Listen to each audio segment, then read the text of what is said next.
तांकर दुईपद कथारे लोकंक बदली जाउथिला जीवन। तांकर लीडरशिप क्वालिटी रे विश्वर अनेक देशर लोके प्रभावित हो जाउथिले। ए होचंती श्रीला प्रभुपाद, इस्कन रो प्रतिष्ठाता।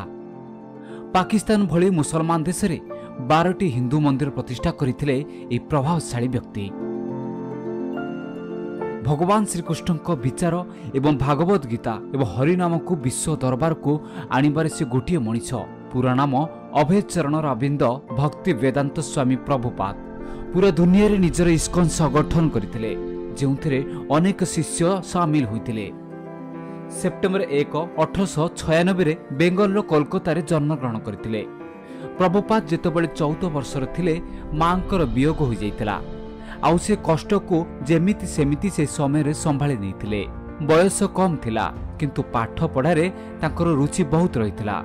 आ स्कॉटिश चर्च कॉलेज रे अध्ययन कले, किंतु महात्मा गांधी को असहयोग आंदोलन रे शामिल होई कॉलेज रो डिग्री नेबा को मना करि दैथिले प्रभुपाद।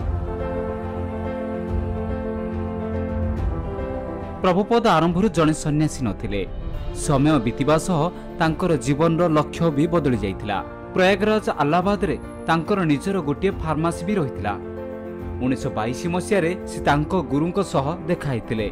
गुरु प्रभुपाद को इंग्राजी रे ज्ञान देखि बेस खुशी होइतिले आ कहितिले तुम इंग्राजी बहुत भलो अछि आ शास्त्र ज्ञान भी रहिछि। आ पचारितिले भागवत गीता को इंग्राजी रे ट्रांसलेट करिबाको आ भागवत गीतार बाणी को पूरा दुनिया रे पहुंचाइबाको। आ गुरु कहितिले काहेकि ना इंग्राजी रो बही गुडी को आम देश को आसुछि, किंतु आम देशर कोनोसी बही विदेश को जाई पारु नाही। एणु इंग्राजी रे ट्रांसलेट करिबाको कहितिले प्रभुपादଙ୍କୁ। एठू आरंभ होला प्रभुपाद को पूरा यात्रा।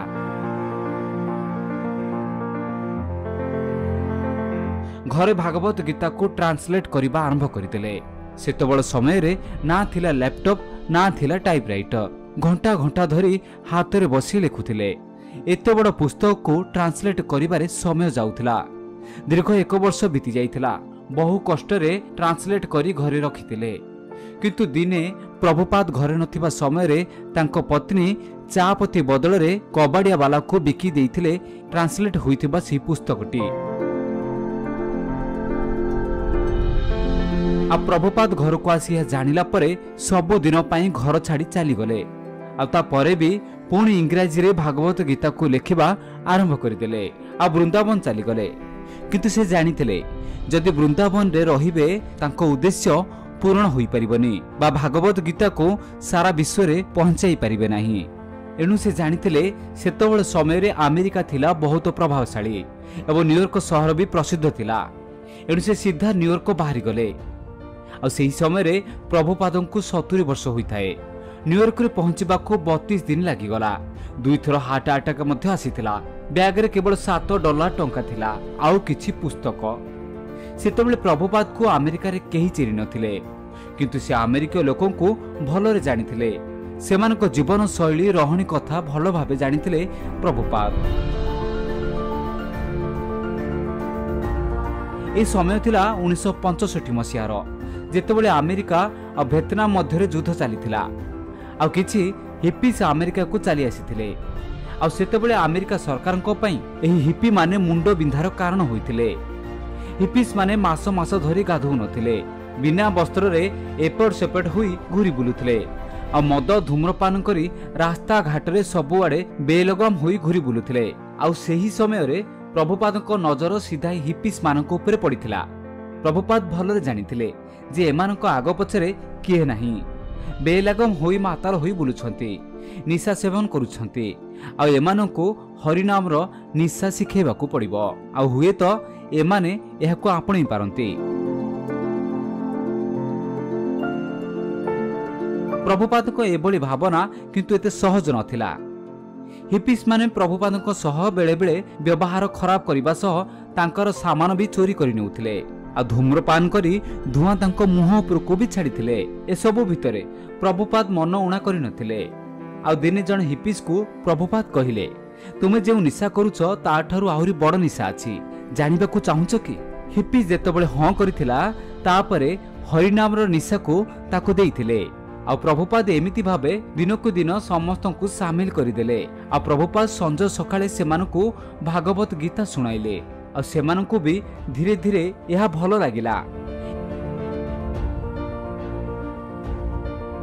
एभली भाबे प्रभुपाद पूरा अमेरिका रे जनाशुना होई गले। आ अमेरिका रे सेही समय रे कुहा जाउची 10,000 रु अधिक तांको शिष्य बाहरिले। जहा कि प्रभुपाद को जो लक्ष्य थिला जे विश्व दरबार रे भागवत गीता को आनिबा पई एबे ताहार बाट खोली जाईची। 10,000 शिष्य मधुरु किछि शिष्य को बाछि प्रभुपाद विभिन्न देश को पठाइले। किछि शिष्य रूसिया पठाइले, किछि को ऑस्ट्रेलिया, यूरोप एभली भाबे पाकिस्तान को भी पठाइले पूरा विश्व रे भागवत गीतार प्रचार प्रसार पाई।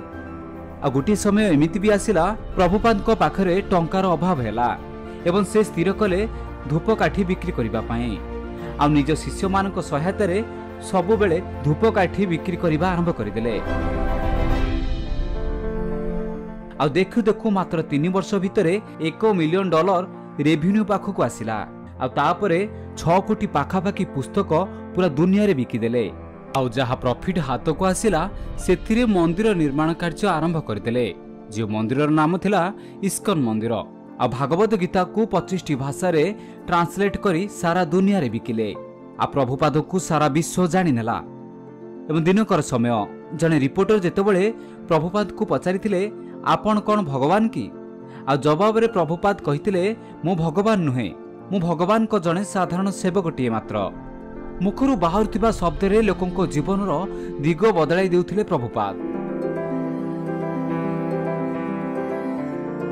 एभली भाबे तांकर शिष्य बढ़िबा सह दुनिया रे विभिन्न स्थान रे बहु इस्कन मंदिर निर्माण हेबारे लागिला। एमिति कि पाकिस्तान भली मुसलमान देश रे 12टी इस्कन मंदिर रहिछि। एथुरु आमे स्पष्ट जानि पारुछे जे प्रभुपाद केते प्रभावशाली थिले। यह निश्चय जे प्रभुपाद जने असाधारण व्यक्तित्व थिले आ जहा कि तांको जीवन संघर्ष सफलतारू अनेक किछि हमकु शिखिबाकू मिलुछि। Bureau report, Odisha Bhaskar.